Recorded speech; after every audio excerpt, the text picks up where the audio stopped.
Bona tarda. Estem tots esgotats i esgotades, però anem a veure si aconseguim aquestes dues últimes sessions que puguin anar ràpid. En el meu cas, jo estic a la mateixa escola que el Gerard, per tant només treballem en batxillerat i el que us presento és una cosa que l'any passat vaig venir a presentar una mica com un conjunt d'idees, un conjunt de possibilitats que jo pensava que es podien treballar transversalitzant la història amb l'art, perquè penso que l'art al final està sempre present en la nostra societat i que moltes vegades en aquestes disciplines li acabem donant com poca importància, i això es va convertir durant l'any passat en una situació d'aprenentatge que vaig aplicar a l'aula, i per tant ara us vinc a explicar una mica el que vaig fer i una mica els resultats i el que ha sortit de tot això. Per tant, en aquest cas sí que és una cosa com posada en pràctica. La idea és que per mi és important com el potencial de l'art per treballar la història, a la vegada que el potencial de la història per treballar-la a través de l'art, bàsicament perquè l'art, si bé l'art en si és com l'expressió d'un context, l'expressió humana però que parteix d'un context determinat, aquest matí la Rocío ens parlava també de la música en aquest sentit, també és veritat que l'art es converteix en un artefacte que és comprat i venut, que és ensenyat i que al final és controlat moltes vegades i que és utilitzat des dels dispositius de poder. I això és una cosa que justament en l'etapa del tardofranquisme i la transició passa de manera bastant continuada a través de l'ús que se'n fa de l'art que s'està produint en aquell moment en exposicions internacionals, en bienals, etc., que al final serveixen per donar una imatge de país determinada cap a l'exterior. I a la vegada també hi ha aquesta expressió artística filla del seu context que, com veiem per exemple en aquesta obra del Juan Genovés, clarament ens representa i ens mostra els vincles amb el context de l'època i que sempre des de la matèria d'història es pot fer servir també com a dispositiu per activar el pensament, per fer això del 10 veces 2 i aquestes coses perquè dona realment molt de sí. Des de la història de l'art, òbviament, jo dono història de l'art i aquesta situació d'aprenentatge la vaig fer a Fonaments de les Arts amb un batxillerat artístic, però la idea és transversalitzar el que han après a història i aleshores incloure-hi aquesta part de l'art i parlar de les polítiques culturals. Òbviament, des de la història de l'art treballem amb els objectius de reconèixer i identificar estils, en aquest cas estils posteriors a 1950, però especialment aquesta situació d'aprenentatge ens ha permès rescatar i sobretot donar valor a iniciatives locals. Sempre quan es fa història de l'art es parla de los grandes hits, hablamos de Pollock, hablamos de Warhol, etc., i ens oblidem que aquí també tenim artistes i tenim obres d'art interessants i que hem tingut accions superinteressants també, com per exemple la que veiem aquí de la família Lavapiés, que van fer tota una exposició amb performance, etc., dedicada al suport al poble saharaui, és a dir, per tant, coses que estan directament connectades amb els esdeveniments històrics. I per tant, donar també aquesta idea que l'art és una proposta col·lectiva que respon al context i que ens ajuda també a difondre les idees, ja siguin idees que estan a favor o idees que són dissidents i que són resistents al règim, i que són idees de protesta també. A la vegada ens serveix a la història pel que dèiem, per avaluar les relacions entre art i política i també per pensar una mica aquest procés de transició que té les seves limitacions i que en aquestes polítiques culturals es veuen bastant com tothom intenta utilitzar l'art des de la vessant política per quedar bé cap a l'exterior. I això és bastant interessant, per exemple, quan s'analitzen casos com el de la Bienal de Venècia de 1976, que és un cas on d'alguna manera es reescriu tot el que havia estat l'avantguarda artística durant el franquisme per tornar-la a ensenyar al món des d'una altra mirada. I òbviament això ens permet obrir diàlegs, ens permet utilitzar-ho com a dispositiu de memòria i convidar una mica a la reflexió a partir d'aquestes imatges. Al final les meves fonts primàries sempre són les obres artístiques i després hem treballat amb fonts secundàries, que serien textos relacionats amb això, alguns també primaris, de notícies, etc., i altres de fonts secundàries. I el que es veu bàsicament, així com molt ràpidament, per si algú no està situat, és que entre els anys 1955 i 1970 aproximadament el règim va fer un acostament a les avantguardes i va vendre d'alguna manera a l'exterior, perquè era una manera de ser moderns i a part acabaven de pactar amb els americans, i fan una exposició, la segona Bienal Hispanoamericana que es fa a Barcelona, i on exposen obres d'artistes americans, entre els quals està Pollock, que surt en aquesta revista que veiem aquí, que és la revista de les Artes, i que en aquell moment s'exalta, i això el que fa és posar a Espanya també en el panorama internacional com un país obert a l'exterior, en aquest aperturisme que es dona en aquesta època, i comencen a impulsar artistes i comencen a posar-se una mica a intentar vendre com aquesta nova modernitat als artistes informalistes espanyols. Després es veuen una sèrie de corrents dissidents i crítiques, sobretot entre els anys 70 i el 76, algunes venen abans, com per exemple la de l'Equipo Crónica, però entre el 70 i el 76 es veu sobretot com hi ha un increment d'obres d'art, sobretot des de l'art conceptual, obres d'art que critiquen obertament el règim i que són dissidents en aquest sentit, i això serveix molt també per veure què està passant al final d'aquest franquisme. I quan arribem a la transició, el que veiem és que els primers governs democràtics el que fan és tornar a apostar per coses molt superficials, per coses que no pensin en política, per coses que no ens recordin tot el que ha passat abans, i per tant molts artistes que havien treballat en aquestes dissidències queden més aviat arraconats en favor d'altres artistes que el que fan és representar coses bastant innòcues en aquest sentit. Així com molt ràpidament, aquí és perquè veieu, això serien les...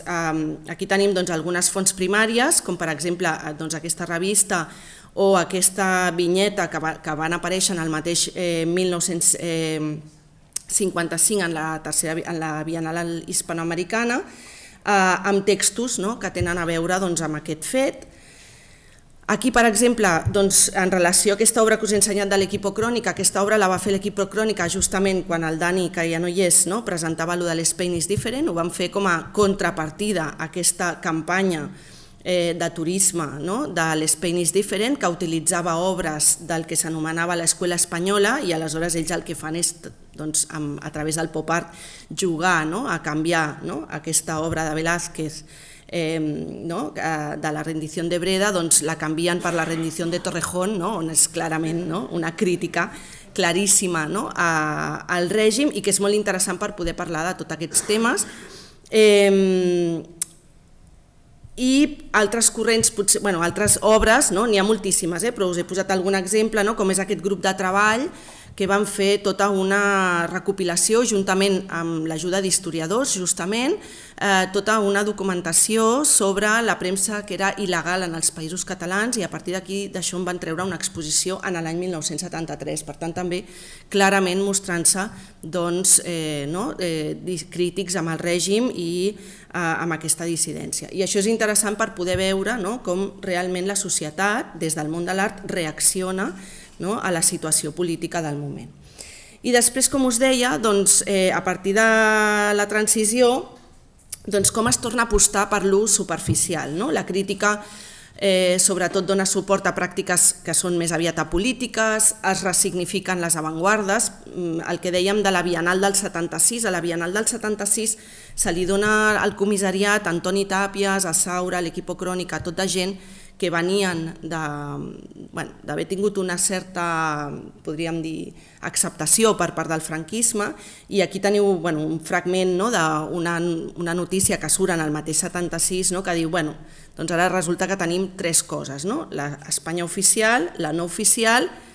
i la representació no oficial a Venècia dels que resulta que treballen per l'Espanya oficial. O sigui, aquí tothom està una mica en... Hi havia artistes que estaven una mica amb un peu a cada banda, i òbviament segurament també perquè havien de menjar alguna cosa. Però vull dir que en aquest sentit es ressignifiquen unes avantguardes que són aprofitades pel règim abans de la mort de Franco i que ara volen d'alguna manera tenir un altre significat i això ho fan utilitzant les biennals. I després, òbviament, es posa en valor això, la joventut, la capacitat de ser internacional, etc. Aquí us he posat dues obres que són les dues del mateix artista, perquè una altra cosa que passa és que hi ha alguns artistes que canvien la seva direcció. Per exemple, Ferran García Sevilla, que just abans de la mort de Franco és supercrític, té unes obres molt crítiques amb el règim i molt interessants, com per exemple aquesta que es diu El falo del poder, clarament referent a aquest poder franquista, i 2 anys després està fent aquestes obres abstractes, que no són gens polítiques i que s'aparten completament de qualsevol crítica perquè ja no és el que es porta. I aquí també un altre exemple, que és aquesta obra de Miquel Barceló que es diu Moc, jo constipat, o sigui, molt profunda, no és que sigui, però que resulta que va ser el primer artista al que se li va dedicar una exposició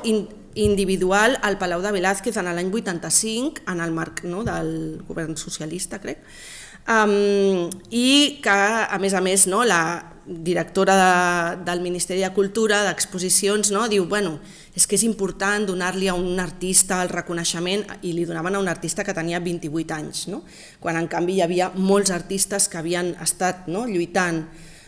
i fent aquestes obres, lluitant en un moment de molta repressió de la llibertat d'expressió i que ningú els hi va fer ni cas, com per exemple Isidoro Valcárcel Medina, etc. La qüestió és que la idea és treballar tot això a l'aula i que se n'adonin que l'art no és una cosa innòcua, que l'art està ficat en el nostre context íntimament i que s'utilitza de manera política i per tant jo penso que és important que els alumnes, sobretot a segon de batxillerat, agafin aquesta idea de pensament crític, de que no només veiem l'art per lo bonic que és o lo important que era aquell artista, sinó perquè hi ha alguna cosa més. Aquí hi ha més exemples, però ja és que si no se'm passarà l'estona, crec. I una mica aquestes serien les qüestions clau, com s'utilitza l'art des de les polítiques culturals per generar una imatge de país, entendre la transició com un procés qüestionable i que això es percep clarament en l'art passen coses que en el fons estan reflectint el que està passant també en la societat, entendre que l'art també pot ser un mitjà d'expressió per ser dissidents, per ser crítics amb el lloc que ens envolta, ja sigui a través de la música o a través de l'art visual, i una mica aquesta idea també de l'art, dels processos aquests de desmemorització. Com ho hem aplicat? Nosaltres, us he posat en negreta, ho hem aplicat fent una pàgina web, tot i que no era la meva idea principal, era fer una exposició al centre educatiu. Crec molt en les pràctiques curatorials com a manera d'expressar allò que aprenem i posar-ho en un espai comú del centre perquè tothom pugui llegir els nostres resultats, però segon de batxillerat és el que és i a final de curs el temps s'acaba molt ràpidament i ja prou vam poder fer tot això. Però la idea és que es podrien fer diverses coses, es podria fer també una revista sobre la transició a través de l'art, etc. I les preguntes d'orientació de partida són una mica aquestes, quins canvis es perceben en l'art entre els 70 i els 80, quines són les causes i conseqüències d'aquests canvis i quines perspectives ens aporten els artistes. La riquesa de l'art ens permet mirar també el mateix context des de diferents perspectives, des de diferents punts de vista, des d'aquells que estan d'acord i aquells que no. I òbviament també plantejar-nos això, que l'art pot ser una eina crítica però que també pot ser una eina que s'utilitza des dels dispositius de poder i això ho hem de tenir clar si volem ser crítics en aquest sentit. Com ho hem fet? Doncs ho hem fet en 3 fases, que igual us ho explico més amb la web que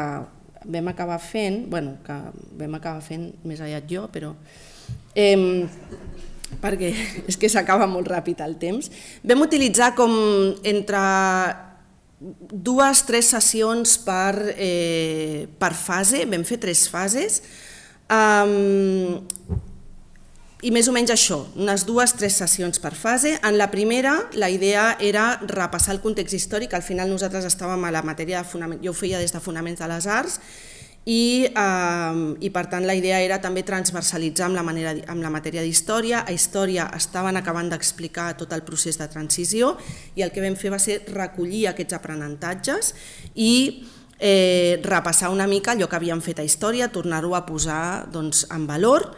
Després, una segona fase on el que vèiem era quin era el context cultural, com s'havia tractat l'art en aquestes etapes, i finalment vèiem obres concretes, casos d'estudi concrets, i els intentàvem encabir en tot aquest context per veure com encaixaven. Aleshores, en els tres casos vam treballar de la mateixa manera. Al principi van treballar en parelles, tant en la primera fase com en la segona, i en l'última van treballar individualment. En la primera, el procés de treball bàsicament era que vam repartir trossets del manual d'Història d'Espanya i Catalunya i amb els seus apunts de classe d'història havien de fer uns mapes visuals a partir d'una idea. Aquí teniu una mica els mapes visuals que van sortir, i la idea era com fer una mica de línia temporal amb aquests mapes visuals que servissin per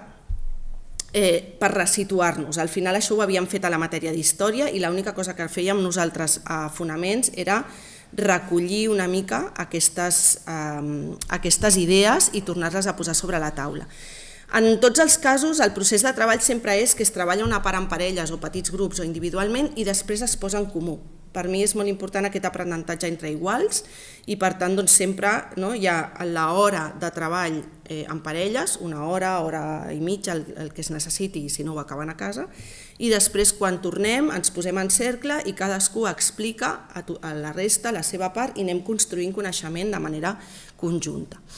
En el segon cas del context cultural, el que vam fer va ser que per parelles jo els vaig donar a cada parella un extracte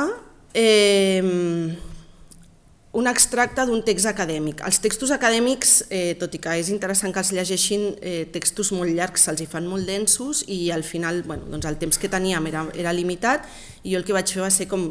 treure una sèrie d'extractes de diferents textos acadèmics que, igual que us deia el Gerard, estan aquí, també les tinc com en un repositori, aquí estan els textos originals i aquí estan, diguéssim, les extraccions. Aleshores, per exemple, si hi havia aquest text, que eren fragments d'un article, aleshores aquests eren els fragments que havien de llegir i aleshores a partir dels fragments hi havia unes preguntes guia que jo el que els demanava és que amb la parella es llegissin bé el text, l'entenguessin bé i responguessin a aquestes preguntes guia en un text construït per ells que havien després de compartir amb la resta de companys i companyes. D'aquesta manera, cada grup, aquí veieu, aquests serien els textos que van elaborar els alumnes. La idea era que a partir del que havien llegit, ells elaboraven un text d'una pàgina de longitud on explicaven què és el que havien llegit per poder-ho compartir també per escrit, però a la vegada després ho compartien amb el grup i d'aquesta manera vam anar construint cronològicament, vam anar encaixant al costat dels mapes visuals els textos escrits que ens permetien veure com en un moment determinat s'havia anat fent una política cultural o una altra o havien aparegut, per exemple, veus de resistència o veus de dissidència en aquest sentit. I finalment, en l'última etapa, que al final una mica això és com anava quedant el terra de l'aula posant tots els papers uns damunt els altres, per acabar el projecte el que vam fer és que cada alumne jo li vaig donar una obra d'art determinada, que també, per si a algú li interessa treballar a partir d'obres d'art, estan totes aquí, estan totes sense títol, amb títol i després hi ha amb algunes informacions al voltant d'aquestes obres i cada un tenia una obra i a partir de l'obra havien de respondre una sèrie de preguntes, que eren, òbviament, preguntes que tenien a veure amb la matèria de fonaments de les arts, que era reconèixer l'estil, per què emmarquem l'obra en aquell estil, quines característiques té l'estil, això forma part de la matèria de fonaments de les arts i és el que jo també estic impartint, però aleshores també la idea era veure com ells veien que aquesta obra encaixava en el context i encaixava en el context cultural i com ells l'acabaven considerant. I de la mateixa manera que en les rondes anteriors, doncs cadascú després de manera cronològica ho anava presentant als seus companys i companyes. I aquí podeu veure a la web, que també la puc compartir, aquestes són les obres que vaig repartir i que ells després havien d'analitzar a partir de tot el que havien après en les fases anteriors i aleshores anem veient aquí les diferents obres i les anàvem compartint. Per exemple, aquest és sobre el grup de treball, sobre la premsa il·legal i aleshores també s'intenta treballar això, estan a segon de batxillerat, que escriguin bé la bibliografia, que d'alguna manera s'expressin correctament, al final són coses que hem de treballar a segon de batxillerat i aleshores això ho tornaven a posar en comú amb aquesta idea d'aprendre dels altres i anàvem posant en comú cronològicament, anàvem passant els anys, ells anaven posant en comú i això ho anàvem situant juntament amb el context que havíem creat i amb els anàlisis que havíem creat prèviament, que és el que podeu veure en aquesta imatge que es veu així com en el terra, les diferents obres col·locades. I ja està.